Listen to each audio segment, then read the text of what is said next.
जय हिंद साथियों, आप सभी का स्वागत करता हूं आप सभी के अपने चैनल टारगेट सिलेक्शन में। साथियों, एसएससी एमटीएस 2024 के एग्जाम के लिए मैं आपको 100 सामान्य ज्ञान के सवाल करवाने वाला हूं, सामान्य ज्ञान के, उसके अलावा साथियों करंट अफेयर के। और आप ये प्रश्न साथियों 2 बार देखेंगे। पहली बार तो आप देखेंगे साथियों इस क्लास में, और दूसरी बार आप देखेंगे अपने एग्जाम में। तो अगर आपको एग्जाम में कामयाबी हासिल करना है, सामान्य ज्ञान के सेक्शन में एक बहुत अच्छा स्कोर करना है, तो इन 100 सवालों को मैं कहूंगा एग्जाम से पहले तैयार कर लीजिए, क्योंकि बिल्कुल साथियों एग्जाम के पॉइंट ऑफ व्यू से बहुत इंपॉर्टेंट क्वेश्चन है। तो एक एक सवाल साथियों चुन चुन के इसका जवाब दीजिएगा, क्योंकि चुनिंदा सवाल है सभी के सभी। तो पहला सवाल आपकी स्क्रीन पर है कि भारत का सबसे पुराना राष्ट्रीय पार्क कौन सा है। तो अगर आपके एग्जाम में यह सवाल आ जाए तो आपको बताना है कि जो जिम कॉर्बेट राष्ट्रीय पार्क है, यह भारत का सबसे पुराना राष्ट्रीय पार्क है। उसके बाद देखिए नौटंकी, यह कहां का लोक नृत्य है, यानी कि यह लोक नृत्य साथियों किस राज्य में किया जाता है। तो मैं कहूंगा ये तो उत्तर प्रदेश में किया जाता है, जिनका भी आंसर सी मैं कहूंगा बिल्कुल करेक्ट है। अगला सवाल है कि जो राष्ट्रीय अनुसंधान, क्या राष्ट्रीय डेयरी अनुसंधान संस्थान है साथियों, ये कहां पर है मुझे बताइए। तो ये तो करनाल में है, और करनाल कहां पर है साथियों, हरियाणा में है। ये बात भी आप लोग ध्यान रखेंगे, ठीक है ना। नेक्स्ट नंबर का सवाल है कि लगातार 2 ओलंपिक पदक जीतने वाली एकमात्र भारतीय महिला खिलाड़ी कौन थी। देखिए किसी भी सवाल में अगर एकमात्र भारतीय महिला आ जाए ना, तो वो सवाल अपने आप में एक बहुत शानदार वजूद रखता है, वो क्वेश्चन बहुत इंपॉर्टेंट होता है। तो मैं कहूंगा साथियों लगातार 2 ओलंपिक पदक जीतने वाली एकमात्र भारतीय महिला खिलाड़ी कौन थी, पीवी सिंधु थी। आप लोग ध्यान रखेंगे, आंसर आपका जाएगा बी के साथ। नेक्स्ट नंबर का सवाल है कि ऑफ ब्रेक, ये शब्द का इस्तेमाल किस खेल में किया जाता है मुझे बताइए। तो इसका इस्तेमाल तो क्रिकेट में किया जाता है। क्या आपसे डायरेक्ट सवाल पूछा जाएगा कि ऑफ ब्रेक शब्द का इस्तेमाल किस खेल में किया जाता है,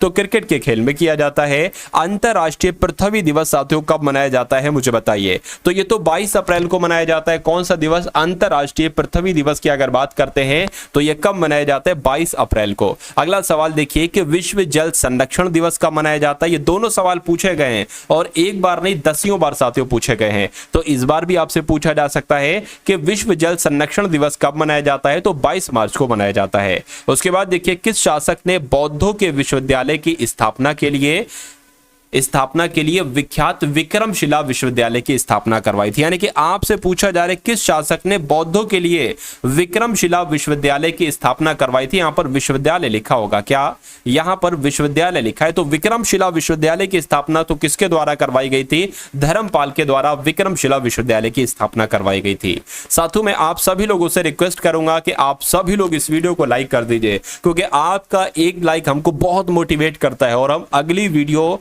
को तैयार करने में, इसका कंटेंट तैयार करने में, क्वेश्चंस को निकालने में साथियों, ये देखने में भाई कौन कौन से क्वेश्चन इस बार आपसे पूछे जा सकते हैं, इसके लिए मैं आपके लिए बहुत मेहनत में जुट जाता हूं। लेकिन जब आपका एक लाइक आएगा, क्योंकि आपको पता हो या ना, आपके लिए तो एक छोटी सी चीज है 1 सेकंड का लाइक, लेकिन हमारे लिए बहुत बड़ी चीज है। लाइक से ही हमको मालूम पड़ता है कि भाई हाँ इतने लोगों में से इतने लोगों को हमारी वीडियो पसंद आ रही है। तो क्यों ना और मेहनत करी जाए आप लोगों के लिए, और आप लोगों के लिए इतनी मेहनत करी जाए कि आपका सिलेक्शन बहुत आराम से मैं करवा दूं। उसके अलावा लाइक तो कर दीजिएगा, और चैनल पर अगर नए हैं और चाहते हैं एसएससी एमटीएस के एग्जाम को क्रैक करना, तो चैनल को सब्सक्राइब भी साथियों जरूर कर दीजिए। तो विक्रमशिला विश्वविद्यालय की स्थापना किसके द्वारा करवाई गई थी, धर्मपाल के द्वारा की गई थी। नेक्स्ट नंबर का सवाल है कि गौतम बुद्ध ने अपना जो पहला उपदेश दिया था साथियों, ये कहां दिया था, ये बहुत आपसे पूछा जाता है। तो जिनका आंसर सारनाथ है, मैं कहूंगा बिल्कुल करेक्ट है। पुराणों की संख्या कितनी बताई जाती है साथियों, पुराणों की संख्या तो 18 बताई जाती है। कितनी बताई जाती है, 18 बताई जाती है। नेक्स्ट नंबर का सवाल है कि महावीर स्वामी ये तीर्थकरों में से अंतिम तीर्थकर माने जाते हैं। तो अंतिम तीर्थकर ये कौन से नंबर के तीर्थकर माने जाते हैं, तो ये तो 24वें नंबर के तीर्थकर माने जाते हैं। इसलिए राइट आंसर जिनका ऑप्शन नंबर सी है, मैं कहूंगा आंसर आपका बिल्कुल करेक्ट है। 6वीं शताब्दी ईसा पूर्व के प्रारंभ में भगवान महावीर स्वामी का जन्म इनमें से कहां पर हुआ था। यानी कि महावीर स्वामी का जन्म मगध में हुआ था, पाटलिपुत्र में हुआ था, वैशाली में हुआ था, या साथियों सारनाथ में हुआ था। तो इनका जन्म कहां पर हुआ था, इनका जन्म साथियों वैशाली में हुआ था। इसलिए सही जवाब आपका ऑप्शन नंबर सी हो जाता है। नेक्स्ट नंबर का सवाल है कि भगवान महावीर स्वामी का मूल नाम क्या था। तो इनके मूल नाम की अगर बात करते हैं तो वर्धमान इनको कहते थे बचपन में, ठीक है ना। यानी कि इनका मूल नाम क्या था साथियों, वर्धमान था। नेक्स्ट नंबर का सवाल है कि पाल वंश के पाल राजवंश के संस्थापक कौन है बताइए। तो गोपाल इनका नाम आप लोग ध्यान रखेंगे। गोपाल का नाम क्यों ध्यान रखेंगे? क्योंकि ये पाल वंश के संस्थापक थे। उसके बाद देखिए कोणार्क का सूर्य मंदिर किसने बनवाया था, ये भी एग्जाम के लिए बहुत इंपॉर्टेंट और बहुत सिलेक्टेड क्वेश्चन है साथियों ये। तो नरसिंह देव प्रथम का नाम आपको मालूम होना चाहिए। क्यों? क्योंकि कोणार्क का सूर्य मंदिर का निर्माण किसके द्वारा करवाया गया था? नरसिंह देव प्रथम के द्वारा ही करवाया गया था। अगले नंबर का सवाल है स्वराज दल या स्वराज पार्टी, कुछ भी कह लो, इसकी स्थापना किसके द्वारा, इसकी स्थापना किसकी असफलता के बाद हुई थी? आपसे यहां पर यह पूछा जा रहा है। यानी कि जो स्वराज पार्टी या स्वराज पार्टी की स्थापना किसकी असफलता के बाद हुई थी? तो असहयोग आंदोलन के असफलता के बाद हुई थी साथियों स्वराज पार्टी की स्थापना। ये आप लोग ध्यान रखेंगे भाई, बहुत बढ़िया, वेरी गुड क्लास। साथियों आपके एग्जाम को क्रैक करने के लिए यानी कि एसएससी एमटीएस के एग्जाम को क्रैक करने के लिए ऐसे 10 मॉडल पेपर आपके लिए तैयार किए गए हैं। यानी कि अगर एक एक मॉडल पेपर आप देख लेते हैं और मॉडल पेपर 1 से लेकर 10 तक अगर आप देख लेते हैं तो ये समझ लीजिए साथियों, क्यों? क्योंकि इसमें साथियों आपके जीएस के 25 क्वेश्चन है पहले मॉडल में पेपर में, दूसरे मॉडल पेपर में इंग्लिश के क्वेश्चन है, उसके बाद साथियों रीजनिंग के क्वेश्चन है और फिर मैथ के क्वेश्चन है। यानी कि आपके पेपर में 90 क्वेश्चन आएंगे। तो 90 क्वेश्चन के 10 मॉक टेस्ट आपको साथियों यहां पर दिए जा रहे हैं। मेरा मानना है कि अगर आपने इसको मन से पढ़ लिया तो ये समझ लीजिए साथियों 65 से तकरीबन 70% कंटेंट आपका क्वेश्चन आपके यहीं से साथियों आपको देखने को मिलेंगे। तो समझदारी इसी में होगी कि पेपर से पहले इन सभी क्वेश्चंस को आप लोग तैयार कर लीजिए। ये पीडीएफ आपको साथियों, वैसे तो ये पीडीएफ का प्राइस बहुत होना चाहिए 400-500 के आसपास, लेकिन नहीं साथियों, सिर्फ आपकी मोहब्बत के लिए आपको सिर्फ ये पीडीएफ 45 रुपए में दी जा रही है। आप 1 मिनट में 45 रुपए खत्म कर देते होगे कुछ चीजें खा के, लेकिन आपका ये 45 रुपए आपको जिंदगी भर साथियों क्या सैलरी देते रहेंगे। जब आपका सिलेक्शन हो जाएगा तो सिर्फ 45 रुपए में ये पीडीएफ आप लेंगे साथियों। डिस्क्रिप्शन में एक लिंक है एसएससी एमटीएस पीडीएफ, उस पर क्लिक करेंगे उस लिंक पर तो आप हमारे व्हाट्सएप पर आ जाएंगे। वहां पर आपको एक क्यूआर कोड दिया जाएगा, उस क्यूआर कोड पर आपको 45 का पेमेंट करना है और ये पीडीएफ आपको साथियों भेज दी जाएगी। तो एग्जाम से पहले पहले ये काम आप लोग जरूर कर लीजिएगा। अब अगला क्वेश्चन देखिए जो कि बहुत इंपॉर्टेंट है कि भगत सिंह, राजगुरु और सुखदेव को कब फांसी की सजा दी गई? तो इनको साथियों 23 मार्च 1931 को फांसी की सजा दी गई थी। इसलिए जिनका भी आंसर ऑप्शन नंबर ए है, मैं कहूंगा आंसर आपका बिल्कुल करेक्ट है। अब उसके बाद देखिए अगला सवाल है, ये बहुत सवाल पूछा जाता है कि 8 डिग्री चैनल, क्या 8 डिग्री चैनल ये किसको अलग करता है, किसको पृथक करता है? तो ये तो लक्षद्वीप और मालदीव को पृथक करता है, आप लोग ध्यान रखेंगे। सही जवाब आपका ऑप्शन नंबर बी के साथ जाएगा। अगला सवाल है कि निम्नलिखित में से किस शहर को भारत का शून्य मील केंद्र के नाम से भी जाना जाता है? तो किसको जाना जाता है? नागपुर को जाना जाता है। यानी कि शून्य मील केंद्र के नाम से किसे जाना जाता है, किस शहर को जाना जाता है? तो नागपुर को जाना जाता है, जिनका आंसर यहां पर ऑप्शन नंबर सी था। मैं कहूंगा आंसर आपका बिल्कुल करेक्ट था भाई, बहुत बढ़िया, वेरी गुड क्लास। अगला सवाल है साथियों जो कि डबल स्टार वाला क्वेश्चन है कि काला सोना किसे कहा जाता है बताइए। तो काला सोना किसे कहा जाता है? पेट्रोल को ही क्या कहा जाता है? काला सोना कहा जाता है। ये सैकड़ों बार सवाल आपसे पूछा जा चुका है। अगला सवाल है कि इनमें से किस रेगिस्तान में अत्यधिक मात्रा में स्वर्ण के भंडार पाए जाते हैं? तो कहां पर साथियों? मैं कहूंगा आटाकामा की अगर बात करते हैं साथियों, आटाकामा रेगिस्तान में बहुत ज्यादा मात्रा में स्वर्ण के, सोने के भंडार पाए जाते हैं। नेक्स्ट नंबर का सवाल है आपकी स्क्रीन पर कि संविधान के निम्नलिखित अनुच्छेदों में से कौन से अनुच्छेद में यह बताया गया है कि मुख्यमंत्री राज्यपाल के द्वारा नियुक्त किए जाते हैं? देखिए यह बात तो बिल्कुल सही है कि मुख्यमंत्री की नियुक्ति कौन करते हैं? राज्यपाल करते हैं, लेकिन यह बात लिखी कौन से अनुच्छेद में? तो मैं कहूंगा यह बात तो अनुच्छेद 164 में लिखी है। तो यह सवाल आपसे पूछा जाता है और बहुत पूछा जाता है, समझ लीजिए। भारतीय संविधान के किस अनुच्छेद के तहत राष्ट्रीय ध्वज फहराने का अधिकार है? राष्ट्रीय ध्वज फहराने का अधिकार प्रत्येक नागरिक को है। अगर बात करें इस बात का जिक्र कौन से अनुच्छेद में किया गया है, तो अनुच्छेद 19 के 1 में किया गया है। यह भी आप लोग यहां पर ध्यान रखेंगे। उसके बाद देखिए अगला सवाल है, भारतीय संविधान के किस अनुच्छेद में भारत के उपराष्ट्रपति का उल्लेख किया गया है? यानी कि भारत का एक राष्ट्रपति होगा, इस बात का जिक्र जो किया गया है वो अनुच्छेद 63 में किया गया। किस अनुच्छेद में किया गया है? अनुच्छेद 63 में किया गया है। यह बात आप सभी लोगों को यहां पर ध्यान रखना है। साथियों में जो भी आपको क्वेश्चंस कराता हूं सभी के सभी सिलेक्टेड क्वेश्चन होते हैं, यानी कि वो क्वेश्चन होते हैं जिनकी पूरी पूरी संभावना होती है आपके एग्जाम में साथियों आने की।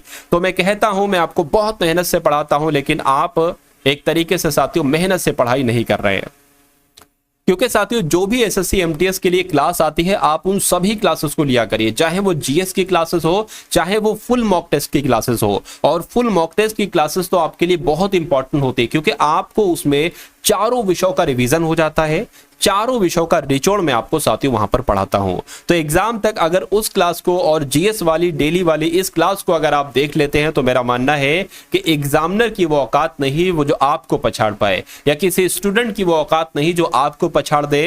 यानी कि आपका कोई सानी नहीं होगा एग्जाम हॉल में, आप सबसे आगे होंगे अपने एग्जाम हॉल में। तो अगर आप चाहते हो कि ऐसा संभव हो सके, ऐसा पॉसिबल हो सके, तो टारगेट सिलेक्शन को साथियों सब्सक्राइब जरूर कर दीजिए और इस वीडियो को लाइक जरूर कर दीजिए। निम्नलिखित में से कौन राज्यसभा के पदेन सभापति के रूप में कार्य करते हैं, मुझे बताइए। तो अगर बात करते हैं उपराष्ट्रपति, ये कहने को तो उपराष्ट्रपति हैं लेकिन ये राज्यसभा के पदेन सभापति भी होते हैं। उसके बाद देखिए अगला सवाल है कि उपराष्ट्रपति के लिए न्यूनतम आयु कितनी होनी चाहिए, यानी कि उपराष्ट्रपति बनने के लिए कम से कम उम्र कितनी चाहिए होना है साथियों, 35 वर्ष उम्र चाहिए होती है। राइट आंसर आपका जाएगा डी के साथ। लोकसभा के सदस्यों के कार्यकाल की अवधि कितनी होती है, तो कितनी अवधि होती है साथियों, तो 5 वर्ष के लिए आते हैं लोकसभा के सांसद। तो लोकसभा के सदस्यों का कार्यकाल कितना होता है साथियों, 5 वर्ष का होता है, आप लोग ध्यान रखेंगे। अगला सवाल है कि जो नवगठित लोकसभा की पहली बैठक अध्यक्षता एक तरीके से साथियों किसके द्वारा की गई। देखिए जो लोकसभा की पहली बैठक की अध्यक्षता कौन करता है, तो लोकसभा के अध्यक्ष ही तो करेंगे, वो चाहे जो सी भी हो साथियों। राइट आंसर आपका जाएगा डी के साथ। अगला सवाल है कि पॉपुलर चैम्बर, क्या पॉपुलर चैम्बर किसे कहा जाता है, राज्यसभा को, विधानसभा को, ग्राम सभा को, या साथियों लोकसभा को। तो लोकसभा की जब हम बात करते हैं साथियों, लोकसभा को ही कहा जाता है पॉपुलर चैम्बर। यह बात आपको ध्यान रखना है, क्वेश्चन आपका बहुत इंपॉर्टेंट है। नेक्स्ट नंबर का सवाल है कि जिला न्यायाधीश शब्द संविधान के किस अनुच्छेद में है, मुझे बताइए। यानी कि यहां पर अगर बात करते हैं अनुच्छेद 233 की, तो अनुच्छेद 233 में ही किसका जिक्र किया गया है, जिला न्यायाधीश शब्द का इस्तेमाल किया गया है। नेक्स्ट नंबर का सवाल है कि जिला न्यायाधीश की नियुक्ति कौन करते हैं, मुझे बताइए। तो अगर बात करते हैं साथियों, जो हाई कोर्ट की सलाह से राज्यपाल हैं, ये उच्च न्यायालय की सलाह से जो राज्यपाल होते हैं यही जिला न्यायाधीश की नियुक्ति करते हैं। निम्नलिखित में से कौन पाकिस्तान के पहले राष्ट्रपति थे, बताइए। तो कौन थे साथियों, इस्कंदर मिर्जा का नाम आपको मालूम होना चाहिए। देखिए भारत के पहले राष्ट्रपति आपको पता है कौन है, तो पाकिस्तान के पहले राष्ट्रपति भी साथियों आपको मालूम होना चाहिए, क्योंकि ये कौन है, ये पाकिस्तान, ये अपना ही तो अंश है, अपना ही तो बेटा है, भारत का ही तो अंश है। उसके बाद देखिए राष्ट्रवादी कांग्रेस पार्टी का गठन किस वर्ष किया गया था, बताइए। तो कब किया गया था, 1999 में ही राष्ट्रवादी कांग्रेस पार्टी का गठन किया गया था, ये आप लोग ध्यान रखेंगे। नेक्स्ट नंबर का सवाल है साथियों, आपसे पूछा जा रहा है किस कर की यहां पर बात चले, यानी कि यहां पर क्या प्रत्यक्ष कर आएगी या अप्रत्यक्ष कर आएगा। तो कहने के ये कर जो है ना, ये उन करों में से एक है जहां प्रभाव उस व्यक्ति पर पड़ता है जिसके लिए यह कानूनी रूप से लगाया जाता है। तो किसकी बात चल रही है, प्रत्यक्ष कर की बात चल रही है। यानी कि प्रत्यक्ष करों में से एक है, प्रत्यक्ष कर करों में से एक है जहां प्रभाव उस व्यक्ति पर पड़ता है जिसके लिए यह कानूनी रूप से लगाया जाता है। उसके बाद देखिए माल एवं सेवा कर यानी कि गुड्स एंड सर्विसेज टैक्स यानी कि जीएसटी परिषद के पहले अध्यक्ष आपसे साथियों यहां पर पूछे जा रहे हैं। तो कौन थे, ये तो अरुण जेटली थे, यानी कि अरुण जेटली जीएसटी परिषद के पहले अध्यक्ष थे। उसके बाद देखिए धारा की इकाई इसमें से कौन सी है, बताइए। तो धारा की इकाई तो साथियों एम्पियर होती है। क्या होती है, धारा की इकाई क्या होती है, एम्पियर होती है। अगला सवाल है कि 1 मीटर में कितने माइक्रोमीटर होते हैं साथियों, मुझे बताइए। क्या 1 मीटर में साथियों कितने माइक्रोमीटर होते हैं, फटाफट बताइए। तो 10 लाख होते हैं, और 10 लाख कहां पर लिखा हुआ है साथियों, ऑप्शन नंबर सी में लिखा हुआ है, ठीक है ना। चलिए उसके बाद देखिए अगला सवाल है कि निम्नलिखित सब्जियों में सर्वाधिक विटामिन सी पाया जाता है, ऐसी कौन सी सब्जी है जिसमें विटामिन सी पाया जाता है साथियों, फटाफट बताइए।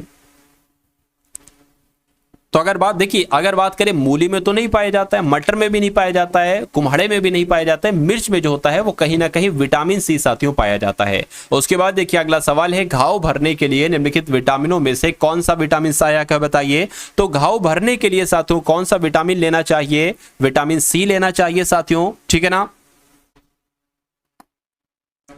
नेक्स्ट नंबर का सवाल है कि निम्नलिखित में से कौन सा एक विटामिन ए का प्रचुरतम स्रोत है साथियों, मुझे बताएं। यानी कि किसमें विटामिन ए की मात्रा पाई जाती है, तो मैं कहूंगा आम आपका बिल्कुल सही जवाब हो जाए, क्योंकि आम में विटामिन ए पाया जाता है। अगला सवाल है कि विटामिन ई का महत्वपूर्ण स्रोत निम्नलिखित में से कौन सा, यानी कि इसमें से किसमें विटामिन ई पाई जाती है, ये आपसे पूछा जा रहा है। तो मैं कहूंगा जो गेहूं अंकुर का तेल, गेहूं और अंकुर के तेल में साथियों कहीं ना कहीं विटामिन ई पाई जाती है। उसके बाद देखिए निम्नलिखित में से किस रोग को हैंसेन रोग के रूप में जाना जाता है साथियों, फटाफट क्या होगा आपका राइट आंसर मुझे बताइए। तो हैंसेन रोग की अगर बात करते हैं साथियों, आप लोग ध्यान रखेंगे जो कुष्ठ रोग होता है, कुष्ठ रोग को हैंसेन रोग भी कहा जाता है। तो अगर आपके एग्जाम में ये सवाल आ जाए तो आपको क्या लगा देना है, जो मैंने आपको बताया है, आयोडीन के अपर्याप्त सेवन के कारण निम्नलिखित में से कौन सा रोग हो जाता है। ठीक है ना, यानी कि आयोडीन जितनी लेना चाहिए आपको उतनी अगर आप नहीं ले पा रहे हैं तो कौन सा रोग हो जाएगा, तो घेंगा रोग हो जाएगा। घेंगा रोग कौन सा ऑप्शन में, ऑप्शन नंबर ए वाले में है। तो इस सवाल का जवाब आपका ए के साथ जाएगा। रेबीज का मुख्य लक्षण क्या है मुझे बताइए। तो रेबीज की यहां पर साथियों बात की गई है, जैसे कि जब किसी को रेबीज रोग हो जाता है तो कैसे पहचानेंगे कि हाँ भाई इसको रेबीज रोग हो गया है, कि भूख का अभाव यानी कि भूख खत्म हो जाती है या पेट खराब होने लगता है, मैं कहूंगा नहीं, ये विशेषता नहीं, ये लक्षण नहीं है रेबीज का। गंभीर पीठ दर्द होता है साथियों, उच्च ज्वर तथा कंपकपी होती है, या हाइड्रोफीबिया यानी कि पानी से डरता है। बिल्कुल साथियों, वो बंदा पानी से डरने लगता है जिसको रेबीज रोग हो जाता है। पीलिया होने की दशा में इनमें से कौन सा अंग प्रभावित हो जाता है, यानी कि जब पीलिया हो जाता है तो शरीर का कौन सा अंग सबसे ज्यादा प्रभावित होता है, यकृत साथियों प्रभावित होता है। उसके बाद देखिए मधुमेह के लक्षण क्या है, यानी कि जब डायबिटीज हो जाती है, किसी को मधुमेह हो जाता है तो साथियों कैसा, क्या कम पेशाब होता है, भूख ह्रास और थकान लगती है, पेशाब नहीं आता है, या बारंबार पेशाब आता है और असामान्य प्यास लगती है। तो असामान्य प्यास लगती है और बार बार पेशाब लगता है, तो मैं कहूंगा मधुमेह का ये लक्षण है। ये सवाल आपके एग्जाम में साथियों आ सकता है। उसके बाद देखिए 82.5 डिग्री पूर्व देशांतर भारत के लिए क्यों महत्वपूर्ण है। तो ये भारत के लिए साथियों क्यों महत्वपूर्ण है, क्या ये भारत की जलवायु पर प्रभाव डालता है, नहीं, ये भारतीय मानक समय का निर्धारण करता है। बिल्कुल सही साथियों, राइट आंसर आपका जाएगा ऑप्शन नंबर बी के साथ। ठीक है ना, यानी कि जो 82.5 डिग्री पूर्वी देशांतर ये भारतीय मानक समय का निर्धारण करता है। अगला सवाल है कि नाथुला दर्रा भारत को उसके किस पड़ोसी देश से जोड़ता है, बताइए। तो किससे जोड़ता है साथियों, चीन से जोड़ता है। यानी कि जो नाथुला दर्रा है ये भारत को उसके, ठीक है ना, भारत को उसके किस पड़ोसी देश से जोड़ता है, तो चीन से जोड़ता है। नेक्स्ट नंबर का सवाल है कि उत्तर पश्चिम में भारत भूमि की सीमाएं किस देश के साथ लगी हुई हैं। तो किस देश के साथ साथियों लगी हुई हैं, अगर आपसे सवाल आ जाए तो पाकिस्तान आपको बता देना है। ठीक है ना, राइट आंसर आपका ऑप्शन नंबर डी है। नेक्स्ट नंबर का सवाल है कि कितने भारतीय राज्यों की सीमाएं नेपाल के साथ जुड़ी हुई हैं। तो मैं कहूंगा 5 भारत के ऐसे राज्य हैं जिनकी सीमाएं जो है ना वो नेपाल के साथ टच करती हैं। राइट आंसर आपका डी हो जाता है। अगला सवाल है कि भारत का कौन सा राज्य माझा, दोआब और मालवा क्षेत्र में विभाजित है।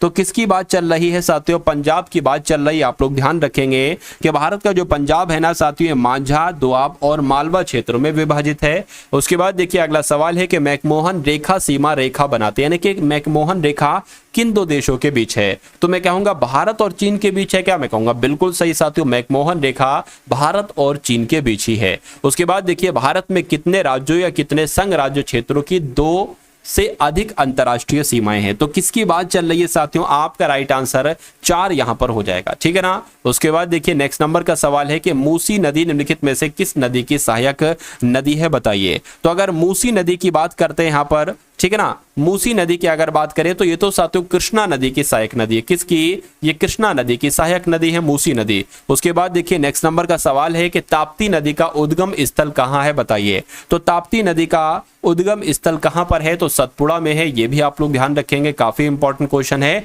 आपसे पूछा जा सकता है। उसके बाद देखिए बारी दोआब किसके किसके बीच है, यानी कि बारी दोआब ये आपसे पूछा भी जा चुका है कई बार। तो बारी दोआब जो है ना किन 2 नदियों के बीच है, तो मैं कहूंगा व्यास और रावी के बीच है।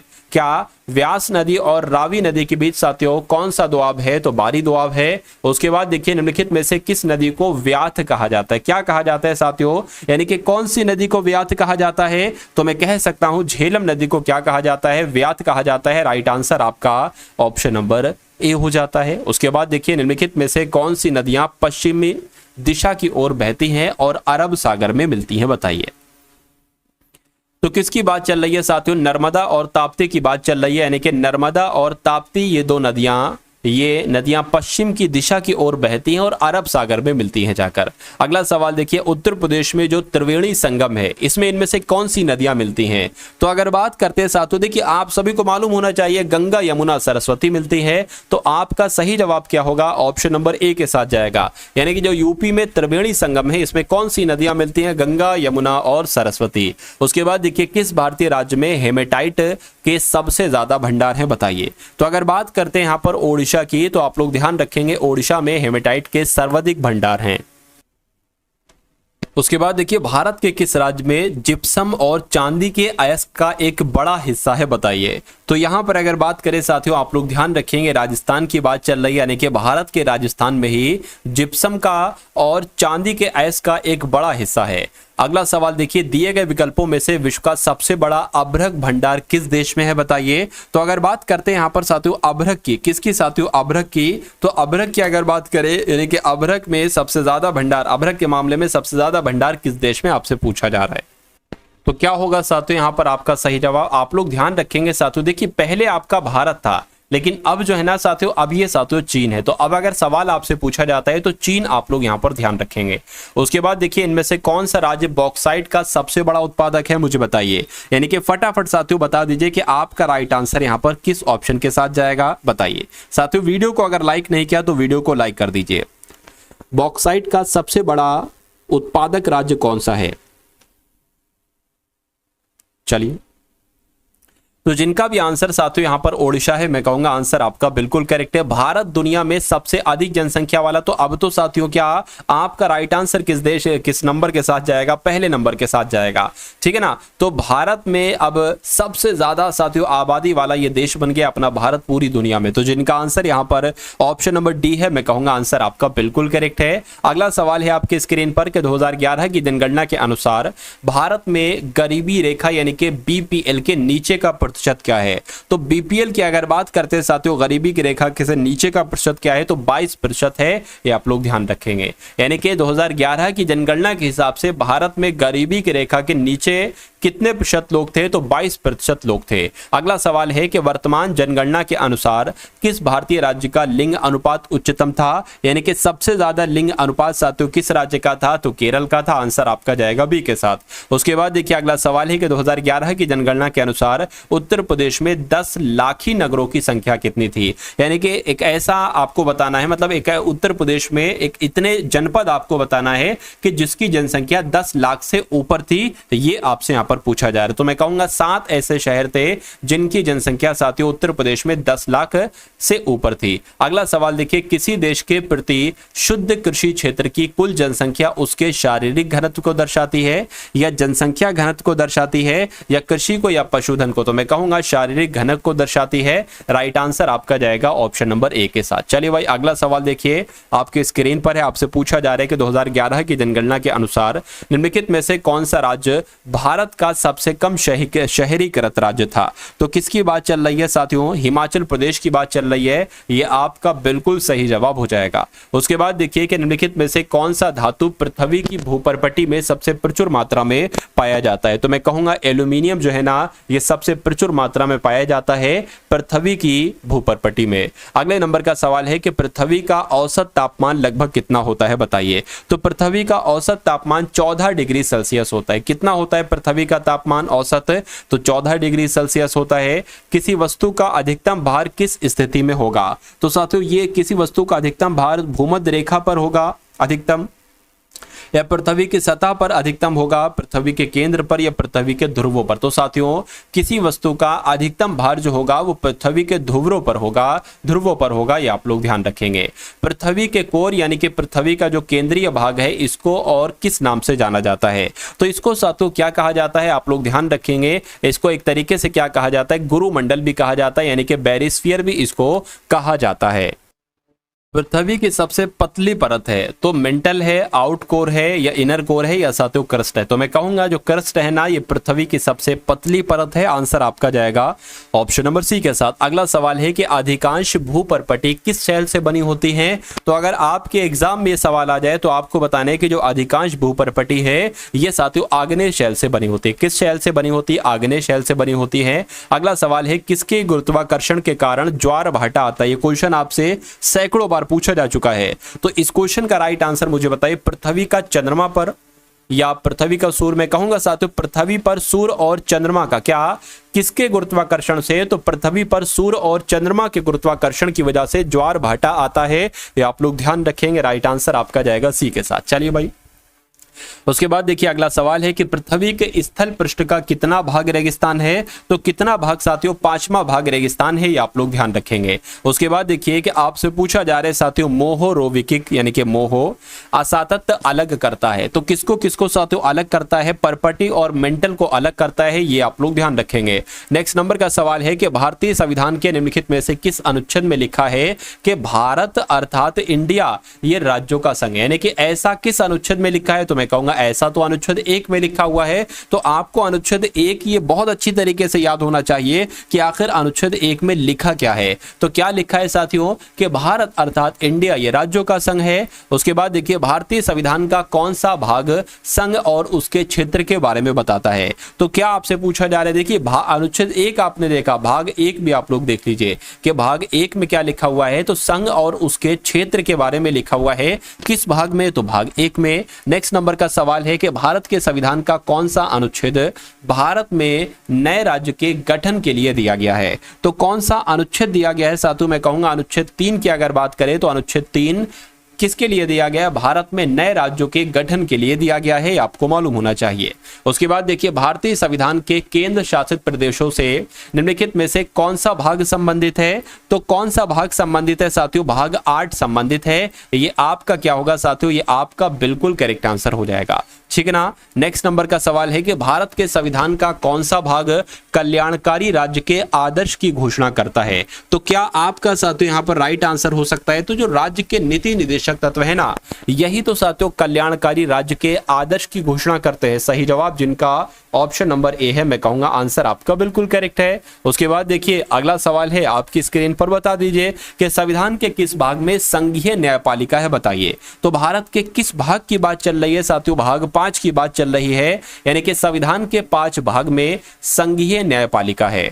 अगला सवाल है कि किस अधिनियम के अंतर्गत भारत में सबसे पहले सर्वोच्च न्यायालय की स्थापना हुई थी? तो बहुत इंपॉर्टेंट क्वेश्चन है साथियों, फटाफट बताइए। तो रेगुलेटिंग एक्ट 1773 की अगर बात करते, इसके अंतर्गत ही भारत में सबसे पहले सुप्रीम कोर्ट की स्थापना की गई थी। चलिए भाई, अब उसके बाद देखिए अगला सवाल है कि संविधान का संरक्षक किसे कहा जाता है? संसद है संविधान का संरक्षक? नहीं, भारत का महाधिवक्ता है राष्ट्रपति। सर्वोच्च न्यायालय में कहूंगा साथियों जो सुप्रीम कोर्ट है, सर्वोच्च न्यायालय है, यही संविधान का संरक्षक कहलाया जाता है। राइट आंसर आपका जाएगा डी के साथ। नेक्स्ट नंबर का सवाल है, आपकी स्क्रीन पर साथियों देखिए और मुझे बताइए सही जवाब क्या होगा। पूछा जा रहा है कि सर्वोच्च न्यायालय के न्यायाधीश के रूप में योग्य होने के लिए एक व्यक्ति को उच्च न्यायालय में कितने वर्षों की न्यूनतम अवधि तक कार्य का अनुभव होना चाहिए? यानी कि अगर कोई व्यक्ति है वो सुप्रीम कोर्ट में काम करना चाहता है तो उसको उससे पहले एक शर्त है कि उसने हाई कोर्ट में भी, किसी राज्य के हाई कोर्ट में काम किया होना चाहिए। तो पूछा जा रहा है कितने वर्षों का उसको एक्सपीरियंस चाहिए हाई कोर्ट में? तो कम से कम 10 सालों का साथियों, 10 साल तक अगर उसने हाई कोर्ट में काम किया है तो वो सुप्रीम कोर्ट में काम करने के लायक हो सकता है। उसके बाद देखिए अगला सवाल है आपकी स्क्रीन पर कि उच्चतम न्यायालय की स्थापना एवं गठन संबंधी प्रावधान संविधान के कौन से अनुच्छेद में है? तो कौन से अनुच्छेद में साथियों? अनुच्छेद 124 में है। आपका सही जवाब ऑप्शन नंबर ए हो जाता है। अगला सवाल है कि भारत में सुप्रीम कोर्ट का उद्घाटन किस तिथि को हुआ था? बताइए। तो आप लोग ध्यान रखेंगे साथियों 28 जनवरी 1950 को उच्चतम न्यायालय का उद्घाटन हुआ था भारत में। ये क्वेश्चन भी इंपॉर्टेंट है। उसके बाद देखिए पंचायतों के द्वारा कौन सा कर वसूला जाता है? बताइए। तो पंचायतों की अगर बात करें साथियों, जो स्थानीय मेलों पर कर है, ये एक तरीके से पंचायतों के द्वारा ही वसूला जाता है। ग्राम सभा का अभिप्राय क्या होता है? बताइए। तो ग्राम सभा का अभिप्राय का एक पंचायत क्षेत्र के लोग हैं, ग्राम स्तर में पंचायत क्षेत्र के निर्वाचक नामावली में जो पंजीकृत लोग हैं वो है। मैं कहूंगा बिल्कुल सही थे। ग्राम सभा में उन सभी लोगों का नाम दर्ज होता है जो साथियों ग्राम स्तर पर पंचायत क्षेत्र के निर्वाचक नामावली में पंजीकृत लोग हैं, उनको साथियों एक तरीके से ग्राम सभा के अंतर्गत वो आते हैं। तो आंसर आपका जो जाएगा वो ऑप्शन नंबर बी के साथ जाएगा। अगला सवाल है कि जिला आयोजन समिति में निर्वाचित व पदस्थ सदस्य कितने होते हैं? तो कितने होते हैं साथियों, आप लोग ध्यान रखेंगे। जिला आयोजन समिति में निर्वाचित सदस्य जो होंगे वो साथियों कितने होंगे? 20 होंगे। लेकिन पदस्थ सदस्य कितने होंगे? 5 होंगे। सही जवाब आपका सी के साथ जाएगा। नेक्स्ट नंबर का सवाल है, मुझे बताइए कि आनंद महिंद्रा को कहां स्थापित यंग इंडिया स्किल्स यूनिवर्सिटी का चेयरमैन नियुक्त किया गया? तो करंट अफेयर के सवाल साथियों शुरू हो चुके हैं। यहां पर अगर बात करते हैं साथियों, देखिए आनंद महिंद्रा की अगर बात करें, ये कहां के हैं? तो ये तेलंगाना के हैं। तो आनंद महिंद्रा जी को यंग इंडिया स्किल्स यूनिवर्सिटी का चेयरमैन नियुक्त किया गया, ये सवाल आपसे पूछा जा सकता है। उसके बाद देखिए कि हाल ही में अमेरिका और किस देश के बीच उल्ची फ्रीडम शील्ड अभ्यास शुरू हुआ है? तो किसके बीच हुआ है? दक्षिण कोरिया, यानी कि अमेरिका और दक्षिण कोरिया के बीच उल्ची फ्रीडम शील्ड अभ्यास शुरू हुआ है, ये आप लोग ध्यान रखेंगे। उसके बाद देखिए कौन सा देश भारत को 1000 मेगावाट बिजली का निर्यात करेगा? तो कौन करेगा साथियों? नेपाल करेगा, यानी कि नेपाल देश भारत को 1000 मेगावाट बिजली का निर्यात करेगा, ये आप लोग ध्यान रखेंगे। उसके बाद देखिए कि किसने वेस्टर्न इंडिया बिलियर्ड्स फाइनल जीता है? तो किसने जीता है साथियों? पंकज आडवाणी ने जीता है, ये आप लोग ध्यान रखेंगे। राइट आंसर जिनका ऑप्शन नंबर बी मैं कहूंगा बिल्कुल करेक्ट है। किस देश में एक शक्तिशाली तूफान एम्पिल आया है बताइए? तो किस देश में आया है? ये तो साथियों जापान में अभी हाल फिलहाल में आया था, क्या शक्तिशाली तूफान जिसका नाम एम्पिल है। उसके बाद देखिए अगला सवाल है कि किसने पूर्व मुख्यमंत्री एम करुणानिधि की जयंती पर एक स्मारक सिक्का जारी किया है? तो किसने साथियों जारी किया है? राजनाथ सिंह जी ने साथियों पूर्व मुख्यमंत्री एम करुणानिधि की जयंती पर एक सिक्का जारी किया है राजनाथ सिंह के द्वारा। उसके बाद देखिए नेक्स्ट नंबर का सवाल है कि किस देश ने हैजा प्रकोप की घोषणा की है? तो किस देश ने की है? सूडान देश की अगर बात करें तो सूडान देश के द्वारा हैजा प्रकोप की घोषणा की गई है। उसके बाद देखिए हाल ही में किस विश्वविद्यालय ने सुरक्षा के लिए उन्नत साइनाइड सेंसर विकसित किया है? तो किसने किया है साथियों? केरल विश्वविद्यालय के द्वारा ही सुरक्षा के लिए उन्नत साइनाइड सेंसर विकसित किया गया है, ये आप लोग ध्यान रखेंगे। यानी कि आंसर जिनका ऑप्शन नंबर सी है मैं कहूंगा बिल्कुल करेक्ट है भाई, बहुत बढ़िया, वेरी गुड क्लास। तो आपने साथियों यहां पर देखे जीएस के प्लस करंट अफेयर के टोटल 100 क्वेश्चन। ये क्लास की अगर बात करें, मैं कोशिश करूंगा कि डेली आपकी 100 सवालों की ऐसी क्लास हो, मैं कोशिश करूंगा, ठीक है ना। तो आप लोग साथियों चैनल पर नए हैं तो चैनल को सब्सक्राइब करके जाइएगा, वीडियो को लाइक नहीं किया तो वीडियो को तुरंत लाइक कर दीजिएगा। और अगर बात करें साथियों जिस पीडीएफ का जिक्र मैंने किया था एसएससी एमटीएस एग्जाम के लिए, अगर आप उस पीडीएफ को ले लेते हैं साथियों, मेरा मानना है 65 से 70% पेपर आपका वहीं से फंसेगा, ठीक है। और सिर्फ 45 रुपए की वो पीडीएफ है। कैसे आप पीडीएफ ले सकते हैं? डिस्क्रिप्शन में लिंक है, व्हाट्सएप पर डिस्क्रिप्शन में लिंक ऐसे करके लिखा होगा एसएससी एमटीएस पीडीएफ, उसको क्लिक करेंगे साथियों तो आप हमारे व्हाट्सएप पर आ जाएंगे। वहां पर आपको एक क्यूआर कोड दिया जाएगा, वहां पर 45 का पेमेंट करके स्क्रीनशॉट भेजेंगे तो साथियों पीडीएफ आपको भेज दी जाएगी। तो इस वीडियो को लाइक कीजिएगा, इस वीडियो को शेयर कीजिएगा अपने मित्रों के साथ। मिलते हैं हम सभी लोग आने वाली वीडियो में। जय हिंद साथियों।